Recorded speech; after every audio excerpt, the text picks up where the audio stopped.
ఈరోజు రాష్ట్రంలో జరుగుతూ ఉన్న పరిస్థితులన్నీ కూడా మీకు అందరికీ కూడా తెలియని కావు. రాష్ట్రంలో జరుగుతూ ఉన్న దారుణమైన పరిస్థితులు ఎలాగున్నాయి అంటే ఇంతకుముందు ఎప్పుడు జరగల. అసలు మనం అధికారంలో ఉన్నప్పుడు ఏ రోజు ఎంకరేజ్ చేయాల. ఎన్నికలు అయ్యేదాకా మాత్రమే రాజకీయాలు, ఎన్నికలు అయిపోయిన తర్వాత మనకు ఓటు వేయని వారు కూడా మనవారే అన్నట్టుగానే ప్రతి అడుగు కూడా మనం అలాగే వేసాం. ఏ స్థాయిలో అలా అడుగులు వేసాము అని అంటే ఏకంగా మనకు ఓటు వేయని వారిని సైతం కూడా వెతుక్కుంటూ వెళ్ళి డోర్ డెలివరీ చేస్తూ ప్రతి పథకం కూడా అమలు చేసాం. ఆ స్థాయిలో మంచి చేసే ప్రతి కార్యక్రమానికి శ్రీకారం చుట్టాం. ఎక్కడా కూడా డిస్క్రిమినేషన్ అనేది ఉండకూడదు, ఎక్కడా కూడా కరప్షన్ అనేది ఉండకూడదు అనే ముఖ్యమైన ఉద్దేశాలతో అడుగులు పడ్డాయి. ఎక్కడా కూడా మనకు ఓటు వేశాడా, ఓటు వేయలేదా, నీ కులం ఏమిటి, నీ మతం ఏమిటి, నీ రాజకీయ అఫిలియేషన్ ఏమిటి అని చెప్పి ఇటువంటి ఏవి కూడా ఎప్పుడు కూడా ప్రస్తావనలకు కూడా రాకుండా అడుగులు వేశాం. నా మొట్టమొదట కలెక్టర్ల సమావేశం కానీ, ఎస్పీల సమావేశం కానీ జరిగినప్పుడు ఆ రోజు నేను మాట్లాడిన మాటలు చూసినప్పుడు ఈరోజు చంద్రబాబు నాయుడు మాట్లాడుతూ ఉన్న మాటలు, ఆయన చేస్తూ ఉన్న చేష్టలు రెండు చూసినప్పుడు ఆశ్చర్యాన్ని కలిగిస్తాయి. ఎందుకంటే మనం ఆ రోజు పంపించిన మెసేజ్, ముఖ్యమంత్రిగా మనం ఉన్నప్పుడు పంపించిన మెసేజ్, న్యాయం ధర్మం అన్నది అందరికీ ఒకటే, న్యాయం ధర్మం కాపాడడానికి మనమంతా ఉండాలి అని చెప్పి ఆ రోజుల్లో మనం మాట్లాడితే ఈరోజు మాత్రం ఎలా ఉంది అని అంటే న్యాయం కొందరికి మాత్రమే అన్నట్టుగా తయారు చేశారు ఈరోజు వ్యవస్థను. ఏ స్థాయిలోకి ఈరోజు దిగజారిన లా అండ్ ఆర్డర్ కనిపిస్తూ ఉందనంటే పై స్థానంలో పైనున్న వాళ్ళు రెడ్ బుక్లు పెట్టుకుంటారు. ఆ రెడ్ బుక్లలో మంచి చేసిన వాళ్ళ పేర్లు ఏదైనా పెట్టుకొని వాళ్ళకు మంచి చేసే కార్యక్రమం జరుగుతుందని అంటే అది కాదు.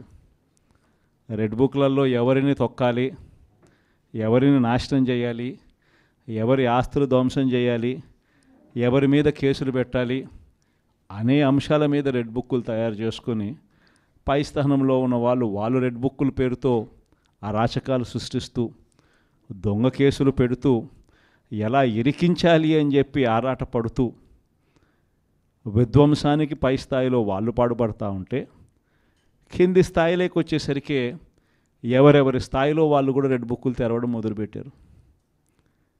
నియోజకవర్గ స్థాయిలో వాళ్ళు, మండల స్థాయిలో ఇంకొకరు, గ్రామ స్థాయిలో కూడా ఇంకొకరు కూడా రెడ్ బుక్స్ ఓపెన్ చేసి వాళ్ళు కూడా విధ్వంసానికి పాల్పడడం జరుగుతూ ఉంది. ఈరోజు ఎక్కడా కూడా న్యాయం కనిపించడం లేదు, ధర్మం కనిపించడం లేదు. పోలీసులు పూర్తిగా ప్రేక్షక పాత్ర వహిస్తూ ఉన్న పరిస్థితులే కనిపిస్తూ ఉన్నాయి. మొట్టమొదటిసారిగా ఈరోజు పోలీసుల సమక్షంలోనే పోలీసులు దగ్గరికి ఎవరైనా కూడా మాకు అన్యాయం జరిగిందని చెప్పి పోలీసుల దగ్గరికి వెళ్ళి కేసు పెట్టడానికి మనం ప్రయత్నం చేస్తే ఎదురు కేసులు మన వారిపై కూడా వాళ్ళే పెట్టే పరిస్థితులకి ఈరోజు కనిపిస్తూ ఉన్నాయి. ఎలాంటి దారుణమైన పరిస్థితిలో ఈరోజు వ్యవస్థలు కూడా ఉన్నాయనంటే అన్ఫార్చునేట్గా మనకు ఒక ఈనాడు, ఒక ఆంధ్రజ్యోతి, ఒక TV5 ఇలాంటి గోబల్స్ ప్రచారం చేసే మాధ్యమాలు కూడా మన దగ్గర లేవు. నాకు ఆశ్చర్యం అనిపించింది మనం చూస్తూ ఉంటే పెద్దిరెడ్డి రామచంద్రారెడ్డి గారి మీద జరుగుతూ ఉన్న పరిణామాలు. అసలు ఎక్కడో పేపర్లు ఏదో కాలిపోయాయి అంటే ఏదో ఆఫీస్లో, అధికారంలోకి వచ్చిన తర్వాత 2 నెలల తర్వాత ఏదైనా ఆఫీస్లో పేపర్లు కాలిపోతే, లేకపోతే ఏదైనా కారణం చేత ఆ పేపర్లు కాలిపోతే ఆ పేపర్లో కాలిపోయిన దానికి రామచంద్రారెడ్డికి ఏం సంబంధం? ఎవరు అధికారంలో ఉన్నారు, ఎవరి గవర్నమెంట్లో ఉన్నారు? అందులో ఒక చోట పేపర్లు కాలిపోతే కింద ఆఫీసులలో పేపర్లు దొరుకుతాయి, పైన కలెక్టర్ల ఆఫీసులలోనూ పేపర్లు దొరుకుతాయి, RDO ఆఫీసులలో పేపర్లో కాలిపోతాయి, MRO ఆఫీసులలో పేపర్లు దొరుకుతాయి, MRO ఆఫీస్లో దొరుకుతాయి, పైన కలెక్టర్ల ఆఫీసులో దొరుకుతాయి, దాంతకన్నా పైన HOD ఆఫీసులలో కూడా దొరుకుతాయి. ప్రతిదీ కూడా డిజిటైజ్డ్ అయిపోయిన పరిస్థితులు కనిపిస్తూ ఉన్నప్పుడు హార్డ్ డిస్క్లు లేవా, సర్వర్లలో ఉండవా? వీళ్ళే ఏదో చేస్తారు, దొంగ కేసు మళ్ళీ వాళ్ళ మీద పెడతారు, పెట్టి మన వాళ్ళకి అంటించే కార్యక్రమం చేస్తూ ఉన్నారు. నేరం చేయాలంటే భయపడాల్సిందే అని చెప్పి ఒకవైపున స్టేట్మెంటు, ఇవాళ ఈనాడులో స్టేట్మెంటు, నిన్న సాక్షిలో హెడ్లైన్స్, తాడిపత్రిలో ఎమ్మెల్యే కంటెస్ట్ చేసిన ఎమ్మెల్యే పెద్దారెడ్డి తాడిపత్రి నియోజకవర్గంలోకి అడుగు పెట్టాలి అని అంటే అడుగు పెట్టడానికి వెళ్ళినప్పుడు ఏకంగా అడుగు పెట్టాడు అని చెప్పి ఇంటి మీద దాడి, ఇంటికి వచ్చిన కార్యకర్తలు మురళి అనే వాళ్ళ మీద దాడి, రాళ్ళు ఒకవైపున. ఈయన స్టేట్మెంట్ ఈరోజు నేరం చేయాలంటే భయపడాల. మరి ఒకవైపున కాంట్రడిక్షను, ఒకవైపున భయాందోళన ఆయన క్రియేట్ చేస్తూ ఉన్నాడు, మరోవైపున స్టేట్మెంట్లు ఆపోజిట్గా ప్రజలను మభ్యపెట్టే స్టేట్మెంట్ను మళ్ళీ ఈనాడు క్యారీ చేస్తుంది. అంటే పద్ధతి ప్రకారం భయాందోళన క్రియేట్ చేయడం, పద్ధతి ప్రకారం ఈనాడు, ఆంధ్రజ్యోతి, TV5, చంద్రబాబు నాయుడు వీళ్ళంతా కలిసి మళ్ళీ ఏమి జరగనట్టుగా మళ్ళీ వీళ్ళు రివర్స్ కథనాలు మళ్ళీ రాయించడం, ఇవి జరుగుతూ ఉన్నాయి.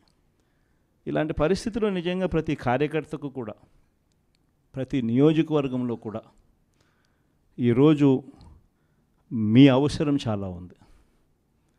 ఎందుకనంటే కోర్టుల దృష్టికి, న్యాయస్థానాల దృష్టికైనా కూడా ఏదైనా మనం తీసుకొని పోవాలి అని అంటే ఇనిషియేటింగ్ ఎక్కడో ఒకసారి జరగాలి. కాబట్టి మీ అందరితో కూడా నేను ఒకటి చెప్తా ఉన్నా, మీరు చేయబోయే పాత్ర చాలా అవసరం. అందరం ఒక తాటి మీదకి వద్దాం, ఒక తాటి మీదకి వచ్చి అందరం గట్టిగా యుద్ధం చేస్తేనే ఈ తెలుగుదేశం పార్టీ చేస్తూ ఉన్న అన్యాయాలను ఎత్తి చూపగలుగుతాం.